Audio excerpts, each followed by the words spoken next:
평균 이하의 머리를 가진 사람이 천재가 될 수 있을까요? 결론부터 말하자면 네, 가능합니다. 이를 직접 증명한 사람이 있습니다. 바로 19세기 최고의 사상가로 손꼽히는 존 스튜어트 밀입니다.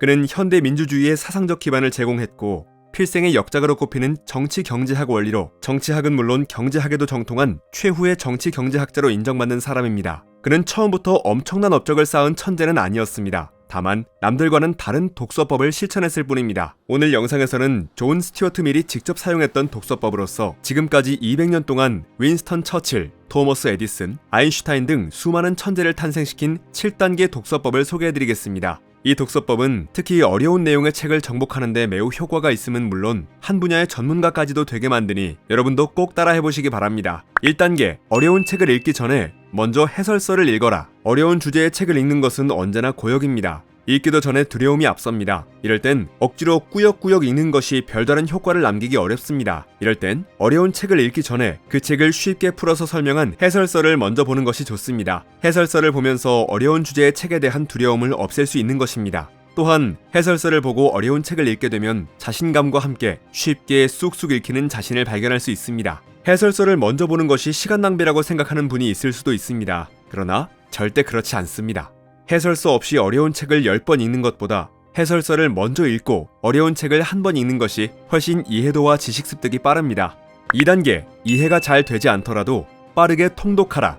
해설서를 먼저 읽었다면 이제 어려운 책을 읽되 빠르게 통독합니다. 통독과 정독은 다릅니다. 통독은 이해가 잘 되지 않아도 빠르게 훑어가며 전체적인 대의를 파악하는 것입니다. 즉 하나하나의 나무에 집착하지 말고 숲을 전체적으로 조망하는 것입니다. 세부적인 내용은 잘 이해가 되지 않아도 전체적인 맥락만 파악하며 빠르게 책을 읽습니다. 해설서를 이미 봤기 때문에 어려운 책이라도 어느 정도는 이해가 될 것입니다. 설령 이해되지 않더라도 빠르게 끝까지 쭉 봐내려가는 것이 중요합니다. 그러다가 중요하다고 느껴지거나 인상 깊은 구절은 밑줄을 치면 다음에 다시 볼 때 도움이 됩니다. 3단계, 빠르게 통독했던 책을 지금부터 2회 정독하라. 빠르게 통독했던 책을 이제는 책에 대한 이해도를 최대한 높여가며 꼼꼼히 정독합니다. 이미 1단계에서 쉬운 해설서를 통해 전체적인 이해도를 높였고 2단계에서 통독하면서 대략의 맥락을 파악했습니다. 즉 나무 대신 숲을 조망한 것이죠. 따라서 3단계에서는 정독할 수 있는 기반이 마련되었습니다. 이해가 잘 되지 않는 부분이 있으면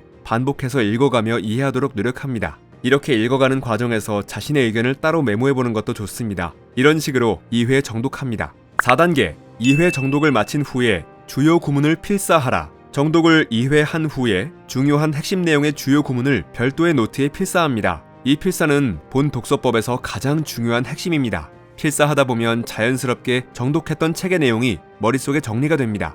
나중에 필사했던 요약본을 다시 읽는 것만으로도 책을 다시 읽는 효과가 발생합니다. 5단계, 관련 주제의 책을 여러 권 읽어나가라. 4단계까지의 과정을 마쳤다면 일단 책 한 권은 마스터한 것입니다. 이런 식으로 관련 주제의 다른 책을 쭉 읽어나갑니다.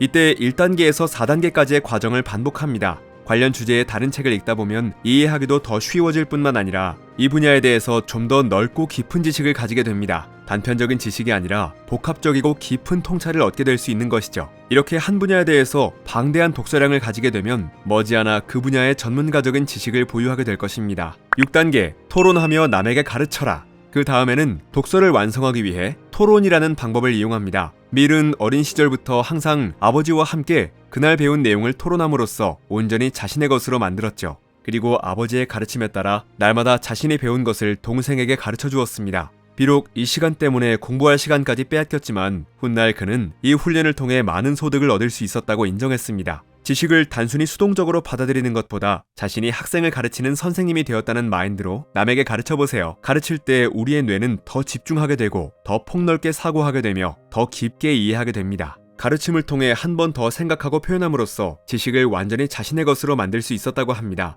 남을 가르치는 것이 최고의 공부법 중 하나입니다. 7단계, 글쓰기는 독서법과 공부의 완성이다. 밀의 독서법 중 한 가지 도드라지는 특징은 바로 글쓰기입니다. 그는 단순히 지식을 머릿속에 쌓아나간 것이 아니라 글쓰기를 통해 체계적으로 생각을 정리했죠. 특히 역사를 좋아했던 그는 다양하게 읽은 역사책을 기반으로 자신이 직접 역사책을 쓰는 것을 좋아했습니다. 다양한 역사책으로부터 자료를 추렸고 이를 바탕으로 로마사, 고대 세계사, 로마 정치사 등 책을 직접 집필했습니다. 이를 통해 문장력, 표현력, 사고력, 그리고 자신을 돌아보는 성찰의 능력도 키우게 되었죠. 또한 글쓰기를 통해 자신의 장점은 물론 부족함을 발견하고 더 노력하는 계기도 찾을 수 있었습니다. 글쓰기는 독서법의 최종 단계이며 공부의 완성입니다.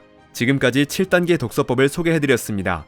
1단계에서 4단계까지는 어려운 주제의 책을 정복하기 위해 필수적인 방법이며 5단계부터 7단계까지는 꼭 모든 책을 읽을 때마다 실천할 필요는 없습니다. 다만 시간적 여유가 있을 때 7단계까지 전부 실천한다면 적어도 한 분야의 전문가로서 필요한 충분한 지식과 통찰력을 소유할 수 있게 될 것입니다. 존 스튜어트 밀의 독서법은 이처럼 많은 이들에게 영향을 미쳤고 많은 천재를 양성하는 데 일조했습니다. 존 스튜어트 밀의 독서법에서 얻을 수 있는 중요한 팁을 추가로 소개해드리겠습니다. 첫 번째 팁, 인문학 공부의 이점을 활용하라. 오늘날에는 인문학 공부의 중요성을 인지하면서도 흔히 취직되지 않는 학문이라고 배제하는 경우가 많습니다. 하지만 존 스튜어트 밀은 인문학 공부를 통해 생각하는 방법을 배웠고 자신의 학문을 정립하는 근본을 세울 수 있었습니다. 인문학은 모든 학문의 뿌리인 만큼 어떤 공부를 하더라도 밑바탕이 될 수 있죠. 그래서 공부를 더 효율적으로 할 수 있는 방법을 얻을 뿐 아니라 다른 학문과 접목해 새롭고 창의적인 결과를 얻을 수도 있습니다. 자신의 생업과 직접적인 관련이 없다고 인문학을 결코 배제하지 마시기 바랍니다. 짬을 내서 인문학을 공부해 나가다 보면 분명히 자신의 전문 분야뿐만 아니라 인생 전반적으로 큰 이점을 누리실 수 있습니다.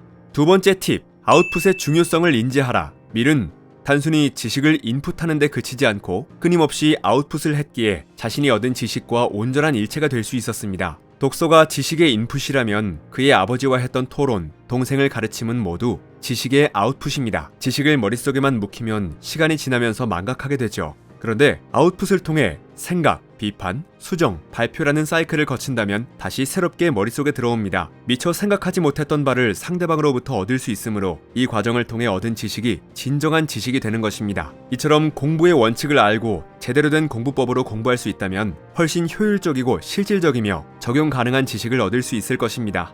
윈스턴 처칠, 토머스 에디슨, 알베르트 아인슈타인, 인류의 미래를 바꾼 위대한 업적을 이룬 이 사람들은 태어날 때부터 천재가 아니었습니다. 다만 한 가지 공부법을 꾸준히 실천했죠. 바로 3살 때부터 아버지의 남다른 가르침을 받았고 이를 꾸준히 실천했기에 남들보다 25년을 앞서갔던 존 스튜어트 밀의 공부법입니다. 모든 학문의 뿌리인 인문학을 바탕으로 인풋을 하고 토론과 가르침, 글쓰기로 아웃풋을 하는 체계적인 공부법이죠. 머릿속에 묵혀있다가 언제인지도 모를 순간에 휘발되는 지식이 아니라 삶과 일에서 언제나 쓸 수 있는 지식이 온전한 진짜 지식입니다. 기억의 저장고에서 필요할 때마다 꺼내서 쓸 수 있는 보물은 누구에게나 있습니다. 당신의 보물을 만들 독서법, 지금부터 실천해보면 어떨까요?